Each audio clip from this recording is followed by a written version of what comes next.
Pandian store சீரியலில் அடுத்த வர எபிசோடில் நம்ம முத்துவேல் இருந்துட்டு என்ன சொல்ல போகிறாரோ அப்படின்னு சொல்லிட்டு குமர்வேல் வந்து ரொம்பவே பயந்து போயிருக்காங்க. அதுக்கு அடுத்ததாக வந்து பார்த்திங்கன்னா இந்த சைடு இல்லை நானாக தான் பேசிக்கிட்டே இருக்கிற போது கீழே தவறி விழுந்துட்டேன், அவர் தான் கொண்டு வந்து என்னை ஹாஸ்பிட்டலில் சேர்த்துனாங்க. என் தம்பி அதை புரிஞ்சுக்காம அவங்க மேலே கம்ப்ளைண்ட் கொடுத்துட்டாங்க. அந்த கம்ப்ளைண்ட்டை நான் வாபஸ் வாங்கிக்கிறேன் அப்படின்னு சொல்லிட்டு முத்துவேல் வந்து சொல்லிடுறாங்க. இதை கேட்டோன்னே சக்திவேல் வந்து ரொம்பவே கோவப்படுறாங்க.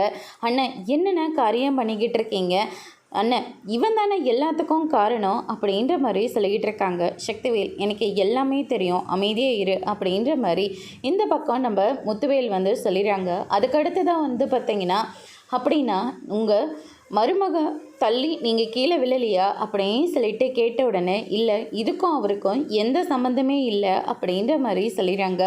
இதை கேட்ட உடனே நம்ம குமர்வேல் இருந்துட்டு பெரியப்பா அவனையும் காப்பாற்றிட்டாங்க, என்னையும் காப்பாற்றிட்டாங்க, நானும் ரொம்பவே பயந்து போயிருந்தேன், என்னடா அவனுக்கு பதில் இப்போ நான் தான் ஜெயிலுக்கு போகணுமான்னு கூட நினச்சிட்டேன், ஆனால் கடைசியில் நல்ல வேலை நானும் ஜெயிலுக்கு போகவே இல்லை அப்படின்னு சொல்லிட்டு ஒரு பக்கம் ரொம்பவே சந்தோஷமாக இருக்காங்க.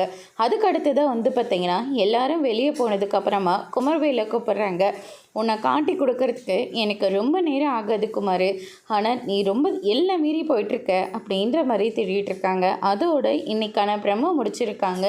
இனி கதிரை வெளியே விடுவாங்களா இல்லையான்றதை வரப்போகிற எபிசோடில் பார்க்கலாம். தேங்க்யூ.